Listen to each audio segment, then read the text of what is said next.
오늘 말씀은 부활하신 예수님께서 다시 제자들에게 나타나신 내용이죠. 예수님의 제자들은 이미 부활하신 예수님을 만난 경험이 있지만 여전히 그들은 예수님의 부활을 완전히 이해하지 못하고 받아들이지 못하고 있습니다. 오로지 두려움과 혼란과 의심으로 가득 차서 문을 꼭 걸어 잠그고 그들끼리 불안에 떨고 있었을 뿐이죠. 그런데 바로 이때 예수님께서 다시 나타나셔서 그들에게 너에게 평화가 있으라 이렇게 말씀해 주십니다. 예수님이 지금 첫 번은 아니고요. 또 두세 차례 나타나신 상황이었는데 여전히 두려움 가운데 있었지만 그들에게 가서 내가 너희에게 몇 번이나 말해야 알아듣겠냐? 내가 십자가에 죽기도 전에 누차 너희에게도 말했었고 다시 살아날 것이라고 말했었고 부활한 후에도 너희에게 나타난 적이 있었는데 너희는 여전히 두려움 가운데 있느냐라고 야단치지 않으셨고요. 그들 안에 있는 두려움이 얼마나 큰지를 아시고 평화를 주시기 원하셨습니다. 여기서 평화란 샬롬이죠. 흔히 이스라엘 사람들이 주로 늘상 주고받는 평범한 인사말이지만 이 평화라는 뜻은 어떤 그 세상의 편안함이나 안전이나 무탈함과는 다른 하늘의 평강입니다. 세상이 아무리 흔들리고 요동한다 할지라도 하나님이 함께 하시기에 누릴 수 있는 평화를 말하는 것이죠. 그러나 아직 제자들은 믿음이 2% 부족합니다. 그래서 예수님을 잃은 그 상실감과 슬픔에 빠져서 자신들의 그런 마음을 갈피를 잡지 못하고 37절 예수님이 그렇게 오셔서 평화에 대해서 얘기하시는데도 불구하고 그들은 예수님을 보고도 유령인 줄 알고 놀라며 무서워합니다 라고 기록되어 있죠. 여러분, 두려움은요 단순한 부정적 감정이라기보다는 두려움을 주는 영, 스피릿이라고도 할 수 있습니다. 사단이 연약한 가운데 있는 자들에게 두려움에 사로잡히게 해서 아무것도 들리지 않게 하고 아무것도 보지 못하게 하고 꼼짝달싹 못하게 하려는 그러한 사단의 그런 괴계가 있다라는 거죠. 여러분, 소돔과 고모라가 멸망했을 때 도망을 치다가 소금 기둥이 되어버린 롯의 아내를 기억하시죠? 그녀는 분명히 뒤를 돌아보지 말고 산을 향하여서 도망치라는 천사의 그 음성을 들었음에도 불구하고 자신이 두고 온 집, 은금, 배물, 의복 이런 것들에 미련이 남아서 뒤를 돌아보았는데 그 소돔과 고모라는 이미 불바다였습니다. 그것을 보니까 너무너무 두려워서 아무것도 못하겠는 거죠. 꼼짝 못하고 그 자리에 서 있다가 소금 기둥이 되어버린 건 아닌가 싶습니다. 이런 예화가 있습니다. 아이들이 장난을 치다가 냉동 창고에 갇히게 됐는데 그 냉동 창고는 마침 고장난 창고였습니다. 그런데 그 다음날 아침에 가보니까 그 아이들이 마치 얼어 죽은 것처럼 죽어 있었더라는 것입니다. 아이들 생각에 여전히 그 냉동 창고에서는 찬바람이 나와서 이러다가 우리가 정말 얼어 죽겠구나라는 생각을 했기 때문에 실상 그런 일이 벌어졌다라는 것이죠. 여러분, 코로나가 한창 극성인 이때에 어쩌면 코로나보다 더 무서운 것이 우리 안에 있는 두려움일 수 있습니다. 물론 최대한 조심은 해야 되겠지만 코로나에 걸리면 어떡하지? 이러다가 죽으면 어떡하지? 이러다 망하면 어떡하지?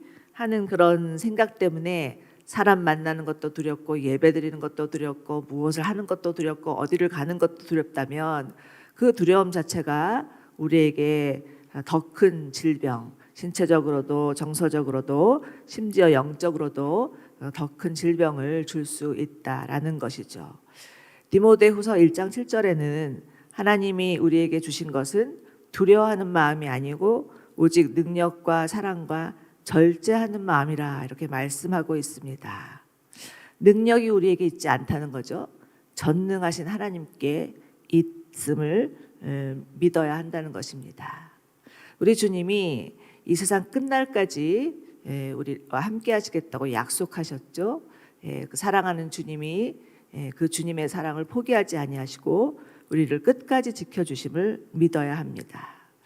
우리의 마음을 하나님의 말씀과 기도로 묶어두면서 경건의 훈련을 계속할 때 그냥 무절제하게 막 이 생각 저 생각 이 감정 저 감정 떠도는 이런 것들을 절제할 수 있고 컨트롤할 수 있고 하나님께 우리의 마음과 시선을 고정할 수 있다라는 것입니다. 그럴 때 우리 마음 가운데 있는 두려움이 사라지고 하나님이 주시는 하늘의 평강을 누릴 수 있기를 믿으시기 바랍니다. 자, 이제 예수님은 그들 안에 두려움이 있을 뿐만 아니라 의심이 있다는 것도 간파를 하시면서 38절 너희는 어째서 두려워하며 마음에 의심이 일어나느냐라고 물으십니다. 여러분, 신앙생활에 있어서 의심은 그 누구라도 거쳐가는 과정이라 할 수 있습니다.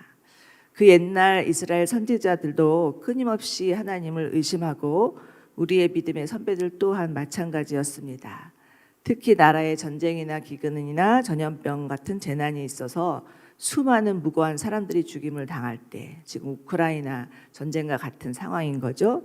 또는 자신의 개인의 삶에 생각지도 않은 불행이 닥칠 때, 그럴 때 정말 하나님은 과연 살아계신가? 하나님은 우리를 과연 돌보시는 건가? 라는 그러한 질문들이 우리의 마음속에서 올라오게 됩니다. 지금 제자들 역시 과연 예수님이 말씀하신 대로 부활하신 게 사실인가? 혹시 우리가 헛것을 본 것은 아닌가? 우리 눈앞에 계시는 분이 예수님 맞는가? 라는 그런 의심, 자신의 눈으로 보고 있으면서도 믿지 못하는 그런 의심이 있었습니다. 그런데 예수님의 반응을 보십시오. 39절 보시면 내 손과 발을 보아라. 바로 나다. 나를 만져보고 쳐다보라. 유령은 살과 뼈가 없다. 그러나 너희가 보다시피 나는 있지 않느냐. 자신의 못 박힌 손과 발을 몸소 보시면서 제자들에게 자신의 부활을 스스로 증거하고 계십니다.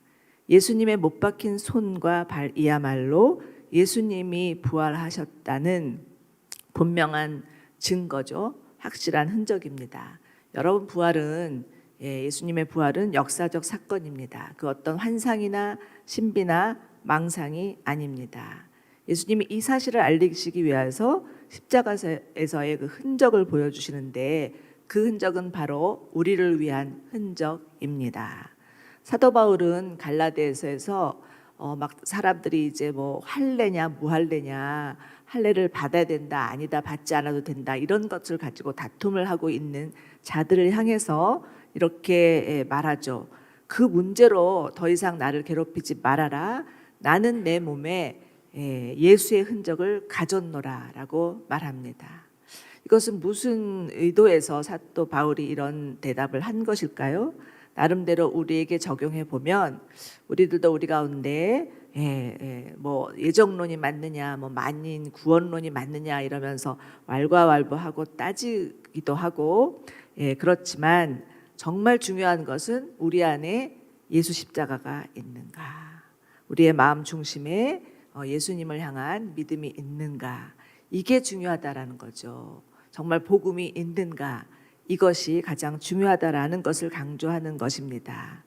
여러분, 우리는 모두 다 예수 그리스도의 십자가의 순환과 다시 사심으로 인해서 영원한 생명을 부여받은 자들입니다. 그렇기 때문에 우리 또한 복음과 함께 고난을 받으라고 말씀하신 그 말씀을 거절할 수는 없고 거부할 수는 없습니다. 예수님은 고난과 함께 복음과 함께 고난을 받으라고 말씀하셨지, 복음과 함께 출세해라, 복음과 함께 돈 왕창 벌어라, 복음과 함께 또 무병장수하라 이렇게 말씀하시지는 않으셨습니다. 여러분에게 혹시나 그 예수님을 믿는 믿음 때문에 고난당한 흔적이 있으십니까? 아마도 예수를 믿으면서 여기까지 오기까지 작게 크게 여러 가지 고난의 흔적들이 있으셨을 것입니다. 어떤 분은 믿지 않는 가정에서 예수 믿는다는 이유 때문에 핍박을 받으셨을 수도 있고요. 또 사회생활 하면서 그리스도인이니까 양보하고 손해 보아야 하는 일들도 있었을 것이고, 또 그리스도인이니까 정직하게 세금 내야 되는 그러한 여러 가지 것들이 있었을 것입니다. 그로 인해서 비즈니스에 또 어려움이 생기기도 하고 또 그로 인해서 사회에서 또 이렇게 좀 왕따 당하기도 하고 뭐 여러 가지 많은 일들이 있었겠지만 예수님은 그런 우리를 바라보시면서 우리 안에 있는 예수 그리스도의 그 흔적이 있다라는 것을 바라보시면서 수고했다, 잘했다, 충성된 종아 이렇게 칭찬해 주시라고 믿습니다. 자, 이제 40절 보시면 예수님은 자신의 손과 발을 내밀어 보이시면서 제자들이 자신이 부활하신 것을 믿기를 원하셨죠. 예, 왜요? 부활이 없으면 십자가의 죽음도 헛된 것이기 때문입니다. 지금 누가복음에는 나와 있지 않지만 요한복음을 보면 예수님의 제자 도마가 이 현장에 있었다는 것을 잘 알 수 있습니다. 도마는 예수님이 첫 번째로 나타나셨던 그 현장에 무슨 연유인지는 모르지만 함께하지 못했었죠. 그리고 나중에 제자 친구들을 통해서 예수님이 살아나셨대라는 소식을 듣게 됩니다. 그런데 그 도마는 원래 좀 신중한 성격이기도 했던 것 같아요. 그렇지만 그 예수님의 그 부활 소식을 듣고 이렇게 얘기하죠. 내가 예수님의 손에 있는 못자국을 보지 않고는, 내 손가락에 그 못자국을 넣어보지 않고는, 내 손을 그 옆구리에 넣어보지 않고는 믿지 못한다. 이렇게 말합니다. 이 말을 예수님이 들으셨어요.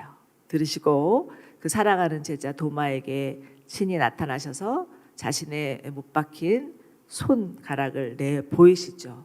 그러면서 내 손을 보고 네 손을 내밀어서 내 옆구리에 넣어보아라. 그리고 믿음 없는 자가 되지 말고 믿는 자가 되라라고 말씀하시죠. 자, 이때 도마의 심정은 어땠을까요? 도마는 분명히 정말 예수님의 그 십자가에 못 박힌 손과 발을 보면서 그것을 내가 반드시 만져봐야 되겠습니다. 이렇게 말하지는 않았을 것 같아요. 그리고 그 자리에서 엎드려서 주는 나의 하나님, 나의 주이십니다. 이렇게 고백을 하죠. 부활하신 예수 그리스도를 만난 도마의 고백이었습니다. 그렇지만 여러분 시편 34절을 보면 너희는 여호와의 선하심을 맛보아할지어다 라는 구절이 있습니다. 마치 맛있는 음식을 먹어보면서 촉각으로 맛보듯이 우리도 하나님을 볼 수 있고 만질 수 있고 느낄 수 있다라는 거죠. 우리의 오감을 통해서 하나님을 감각할 수 있다라는 말이기도 합니다. 행여 여러분의 마음 가운데 예수님에 대한 의심이 있으시다면 감추지 마시고 예수님께 더 적극적으로 자신의 그 의심하는 마음을 고백하면서 나아가시기 바랍니다. 분명히 예수님이 친히 오셔서 예수님의 손을 내밀어 주시면서 나를 만져보아라 이렇게 말씀하실 것이고 우리는 그 예수님의 손을 잡고 정말 주님만이 나의 주, 나의 하나님이십니다 라고 고백할 수 있는 은혜가 있으리라 믿습니다. 그러나 아직도 제자들은 부활하신 예수님을 만났어요. 너무 기뻤어요. 그렇지만 이게 꿈인지 생신인지 분간을 못하겠는 거예요. 그랬을 때 예수님께서 제자들에게 먹을 것을 가져오라고 부탁을 하시죠.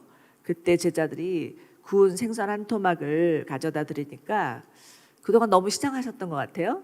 그래서 정말 그 드린 생선을 개눈감치도 확 드시는데 이것은 사실은 예수님의 부활의 몸이 어떠한 몸인지를 보여주시기 위함이었죠.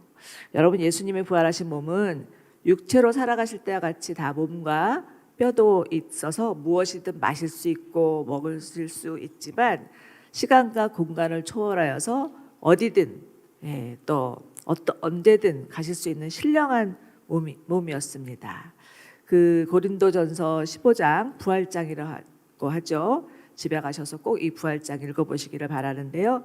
거기서 이렇게 부활한 몸에 대해서 4가지로 설명을 하고 있습니다.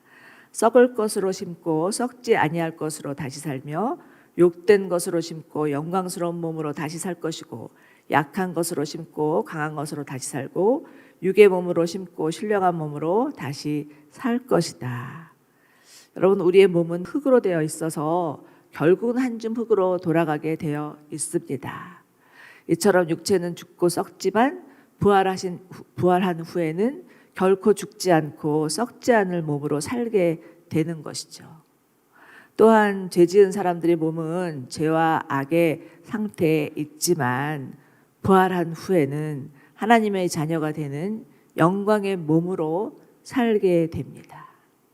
어디 그뿐이겠습니까? 죄 아래 놓여있던 육체는 시간과 공간에 갇혀서 질병, 고통, 사망 등이 따라다니지만 부활의 몸은 시공간을 초월한 몸이기 때문에 더 이상 고통이나 질병이나 죽음이 없습니다.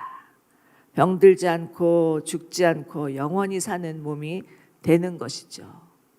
더군다나 이 부활의 몸은 요한계시록 22장에 나오는 말씀처럼 예수님과 함께 마지막에 하나님께서 새하늘과 새 땅으로 내려오실 때 온 세상을 함께 예수님과 다스릴 수 있는 왕노릇하는 자로 변모되는 것입니다.